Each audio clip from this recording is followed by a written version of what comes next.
Thank you so much, Brenda. Indeed, we will enjoy our breakfast. And having had our breakfast now, let's just get straight into the interviews that we have lined up for you, starting with the Zantel Chief Marketing Officer, who's also here in his capacity as the President of the Zambia Institute of Marketing, Mr. Evans Muhanga, who, from a marketer's perspective, will give us just his thoughts on our theme for today, which is diversifying sources of income.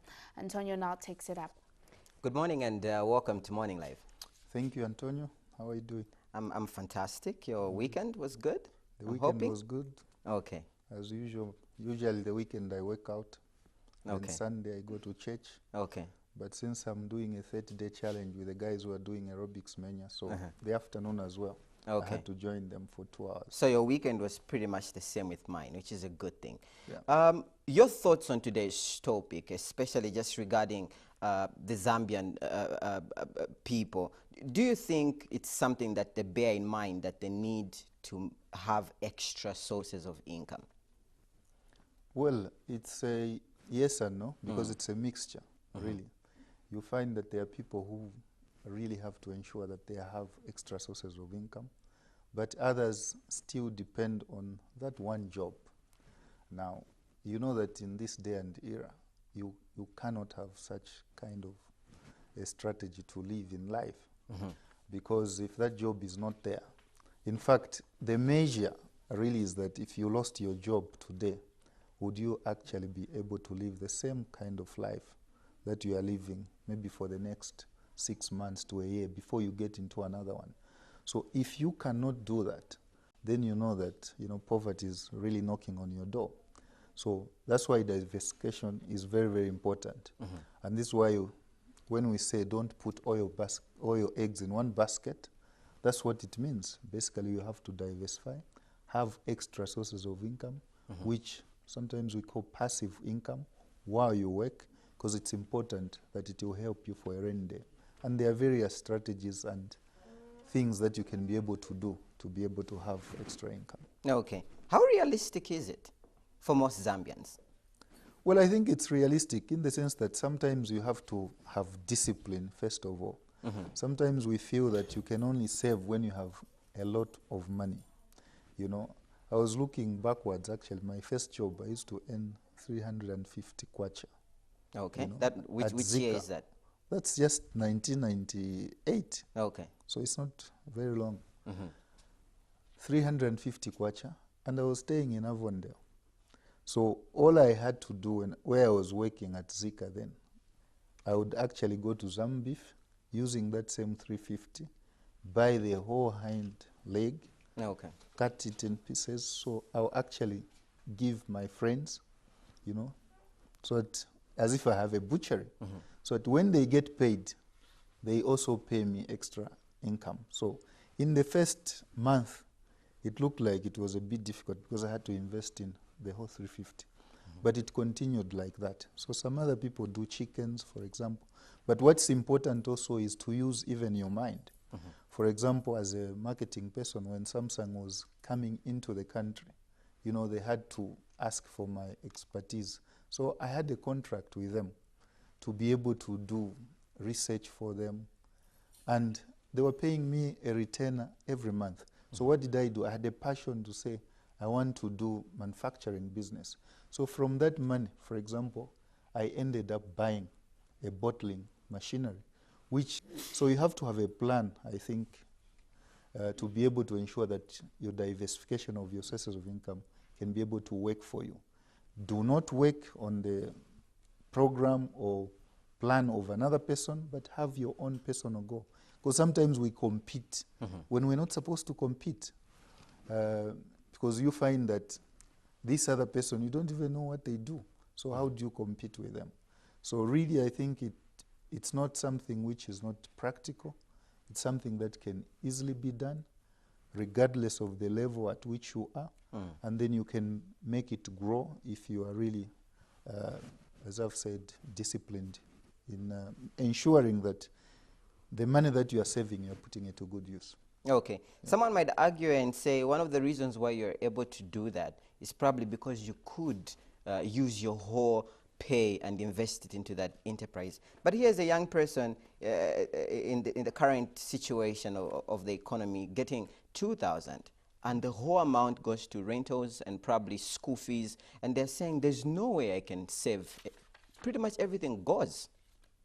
I don't think so, because in fact, you remind me when I was still at university, at corporate university. I mean, I didn't have, or I didn't come from a very well-to-do family, but you find that I had to find different ways of how to survive even at campus. For example, I had to come to Lusaka, buy, whether it's when I'm on holiday, go and the same bursary money, save a little bit, and we used to get like 15,000 then. And I think Dr. Kabunda Gawayongo, then I remember it was increased to like 30 or 35,000 kwacha. 15,000? From 15, yes. That's bursary? That's bursary. Okay. That's what we used to get paid. And then from there, I come to Lusaka West, buy a few chickens, sell to the ladies in the market. So that was a different way of. Oh, you meant the odd currency? Yes. Okay, I got a bit confused because. Which is 15 kwacha now. Because I thought, man, you were getting a lot of money. No, 15 kwacha now. So, okay. Or 35 kwacha. Okay. So I think it's not that you should have a lot of money. You should be able to start at the same level where you are. And once you are focused, you should be able to ensure that you diversify. So do not just want to start big. Okay. I think that's the secret. Start small, and I think if you build you will learn the hopes of how to do it, and then you should be able to succeed as you go on. Okay. Yeah. During that process of diversifying, somebody obviously has a great idea, they implement it. What marketing strategies would you advise that one takes so that that business is a success, even before they get to another idea that they have? Well, I think marketing, first of all, it's something that we do on a day-to-day basis without even realizing that we are using the concepts of marketing. And marketing, this is why we say the key to prosperity. The issue of how you actually start, even as a small person, first of all, I think there has to be some confidence, depending on what kind of product or service you want to have. The basic things, even to have just, these days you can be able to generate your own business card, for example.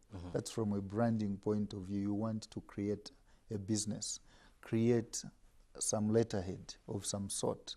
And you can be able to do that today on the computer without a lot of money. And you should be able to print it out so that you look professional when you are doing it and people will take you seriously. So that's very important in terms of image, how you actually do it. But again, of course, the other thing that you have to assess is what are the opportunities that are there, scanning the market itself so that you know exactly what you are doing. So don't just do something which your colleagues are doing because they're doing it, but find a niche, a market which you can be able to address yourself. And even if you look at the big companies, for example, it doesn't mean that they actually sell all their products and services in every place. So you can be able to look at that particular place and be the market leader yourself with your small business in that particular place. But again, you need to have that discipline of how and the attitude to do business itself. Because sometimes people just open anytime they feel like, and they'll close the shop anytime they feel like. If they are traders, you cannot do that. So you should be able to assess to say, what time do I actually make the money? So those are some of just things that we do every day, but there are strategies that you can be able to deploy in your business to ensure that you get the best out of your return. So those are basic, I think, principles our colleagues who are doing business or who want to diversify or who want to actually find sources of income which are passive, you have to know also how to deal with your customers, because customer service is very important. And even at the smallest level, it's just how you talk to them, how you care about them, and finding out. For example, if you're a plumber, you do some work, why don't you call the other person or the person where you did the works a month later or 2 months later, what I did, is it still okay? Is anything broken so that I can be able to fix it? Then the person will have the confidence and can recommend you to others. So word of mouth marketing, which we call, can be able to work for you at individual level as well. So these are basic things that I think we need to just get disciplined to do and be able to ensure that as we practice them, our businesses or whatever we want to do, even creating our own brand in terms of the integrity as a person, also to be able to say what you say, you actually do it. For example, I said I'll be here by 6:50. I was here by 6:45. So I really wanted to ensure that I don't disappoint you guys, you know. So that is very important at individual level. Okay. Is there such a thing as, you know, business is not just for me? You know, I've heard people say even after a business has failed, and they'll go ahead and conclude that it's not just for me. I can't do business. That's why it failed. Is that notion true, that business is not for everybody? I don't think it is really true. You have to learn where you failed. I'll give you a practical example. I was working for Kwachamenya then, and it closed, you know. So I started doing my own business to be able to just be a distributor. So I find a gentleman who was manufacturing juices, and I say, okay, can I actually be a distributor? So I get that contract.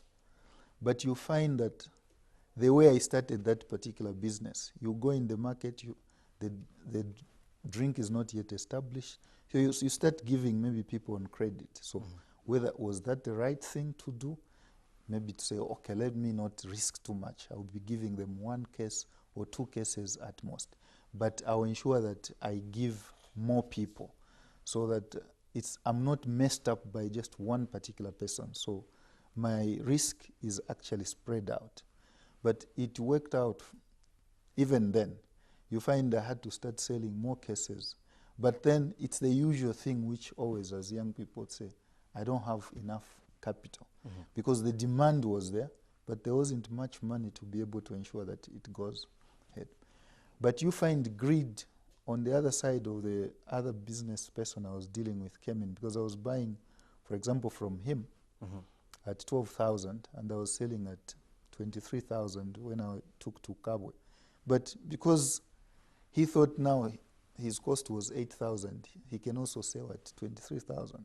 But you see, my expertise and the network that I had developed from Kwachamenya then is what I was using to be able to expand that particular business. But he didn't have that network. So it's a question of also understanding what are your core competences for what you are doing. Then you'll be able to progress.